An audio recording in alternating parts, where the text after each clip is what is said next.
Hey guys, what's up and welcome back to my channel, or if you're new here, welcome to my channel. My name is Sabrina and I am 36 weeks pregnant. I was diagnosed with gestational diabetes. I know I probably say that weird, at around 30 weeks. So I've been living this lifestyle for a couple of weeks now, and I've done one of these videos before, like last week, but it was when I was traveling and I don't feel like it represented what I normally do in a day. I am not a dietitian, I'm not a doctor, so don't follow this to a T. Talk to your doctors, talk to your dietitian to figure out what works for you. This is just what works for me, but I wanted to share with you guys like a day where I'm home all day and have my food, like not eating fast food at home.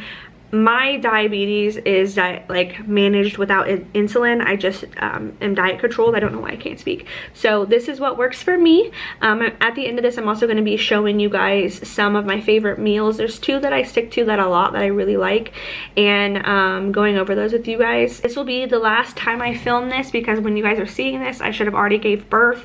I'm set to give birth in a couple of days from when I'm filming this, so that's why I'm doing this so close back to back, because I'm gonna have a baby soon and hopefully my diabetes will go away. Good morning guys. So my fasting level this morning was 64. It's been a couple, that just went away, but it was 64. It's been probably like 9 hours since I had my last meal. For breakfast, I'm having my usual Jimmy Dean biscuit sandwich. These do have a lot of carbs in them, but they've never made my sugar go over. I usually just eat one or half of one because I'm not a big breakfast person. I said that in my last video, but if you missed that, then you didn't know that. So I usually just heat this up. It's quick on the go. This is the biscuit. It's literally like a minute and a half to 2 minutes in the microwave, and it provides a very quick breakfast. It may not be the most nutritional thing. I will have my water. You have to drink a lot of water when you're pregnant, which sucks because I'm constantly peeing my pants. But yeah, and then I'm gonna have my morning meds, and I'm probably gonna go lay back down because my tummy is upset. It's been about 45 minutes, 50 minutes. I'm gonna go ahead and take my sugar because I'm gonna lay down. I was like 64 before. I'm at 108 now, so I'm still under, I'm still doing well. I'm just gonna put this as after a meal, and it says I'm in good range. I haven't got ready for the day yet. I just changed my sweatshirt. I ended up going to take a nap and slept longer than I planned, so that's fun. I haven't ate for several hours, which is not good when you have gestational diabetes, so I'm gonna go ahead and have my normal snack, which is just a granola bar and some Smart Pop, Skinny Pop. These are my go-to snacks if I'm feeling hungry. If you guys didn't watch my last video, I will reinstate it here again. My dietitian told me that it's very important to eat every few hours. Like you shouldn't go more than 4 hours without eating, and she said even if like you're not eating like big meals, it's still important to eat something. So this is going to count as my lunch.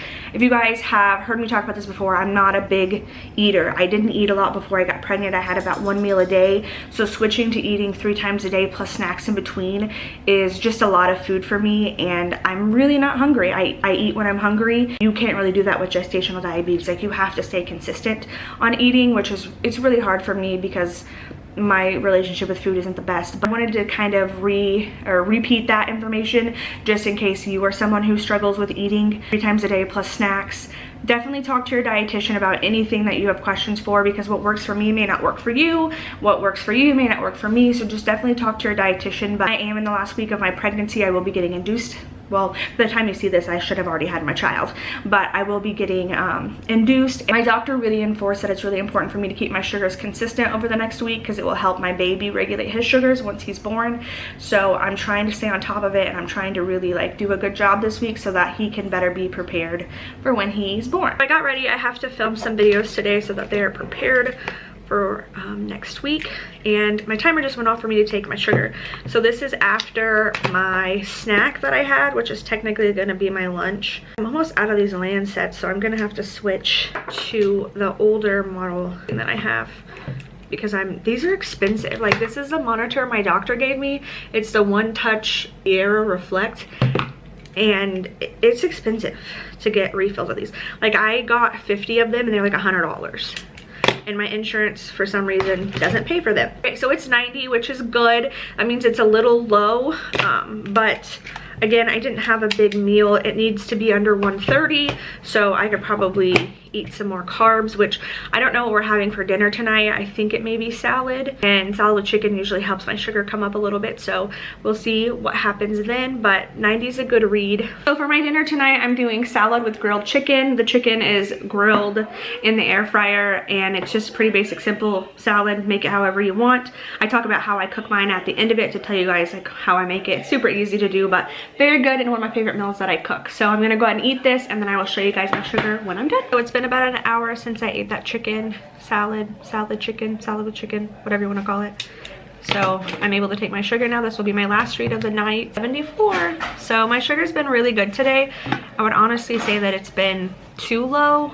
Not too low, but it has been really low. This is what it was like before they told me that I needed to eat more carbs. So maybe I just needed to input more carbs. And every day, like I said, is a learning process. So every day, every meal really is a learning process, a learning curve, and you learn what works and what doesn't work. But I love my salads with chickens. So this is a day at home for me. This is a more typical day for me eating wise. I'm not a big eater. I don't eat a lot. I didn't eat a lot coming into pregnancy, and I told my dietitian that. So that's why I do like the snacks and stuff like that. I also wanted to share with you guys some of my favorite meals. One of them is the chicken with salad, or salad with chicken, and I think that's what we're having for dinner tonight. I haven't filmed my dinner portion yet, but I think that's what we're having for dinner. When I do the salad with chicken, what I do is I buy chicken breast from Walmart. I cut them up into small bite-sized pieces. I season them how I like, and then I put them in the air fryer. It makes them crispy like grilled nuggets from Chick-fil-A. They're so good. And then I buy pre-made salad mix from Walmart. I personally don't like the cabbage in it, so I pick out the cabbage. I think that tastes like crap. And I put my pre-made salad mix in there. I put cheese. I also do the wisps sometimes, which are just like baked cheese crackers. I've tried a couple different ones of those, and they help act as kind of like croutons, but they are low carb. So I use those. So I use cheese, the wisps, and then I add the chicken on top. I do put a lot of chicken in there because it is filling, and then I put my favorite salad dressing on it, and it's really freaking good. I didn't expect me to like that because I'm not a salad eater, but I'm telling you guys, I craved that for a while when I first started this. It's so good, it's so filling, and it doesn't have a lot of calories to it, so I was like eating healthy, I guess. Another one that we've really liked is doing the same thing with chicken. So what we do is we just cut the chicken up in bite-sized pieces. We season it the way we want. We air fry the chicken, which makes it crispy.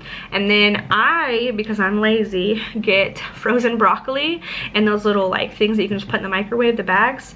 I heat that up. I split the broccoli between Jacob and I, which Jacob's my partner if you don't know. And then sometimes we do rice. We've been doing rice a little bit more, but you have to be careful with rice because it does have a lot of carbs in it. So I just do a little bit of rice at the bottom, and we call those power bowls. So you just do rice, broccoli, and grilled chicken. And then you can put like teriyaki or soy sauce or whatever you want on it to give it a little bit of flavoring. You don't have to. I do because that's what I like, but those are really good and really filling. Like I don't always end up eating my full bowl just because it's so filling, and I really like that. And I stick to more chicken based food because that's what I like. I'm not a big red meat eater unless it's steak. I love steak. That's what works for me. Those are two of my favorite meals that we eat. I've realized with this diet that it is very flexible. So if you are someone who is going into this and you're scared, know that it's okay. I'm a picky eater. I ate a lot of fast food, and I have still ate fast food during this, and I've been fine. As you guys saw in my last video, I ate Chick-fil-A and my numbers were fine, and they're usually always fine when I do Chick-fil-A because it's pretty protein based. Works. You find what works for you and you're not as restricted. If you have any questions or any problems, you can leave some comments and I'll try to help you, but you definitely want to talk to your dietitian. And yeah, if you are struggling, know that it is going to be okay. I was really worried. This was a huge life change for me, and it's been okay. I'm hoping that this will be the end of it for me because I'm getting ready to give birth. By the time that you guys see this, I should have a baby. I'm hoping that I'm not diabetic moving forward, but if I am, I know that I can tackle it. So you can do it as well. Thank you guys so much for watching, and I will see you in the next one.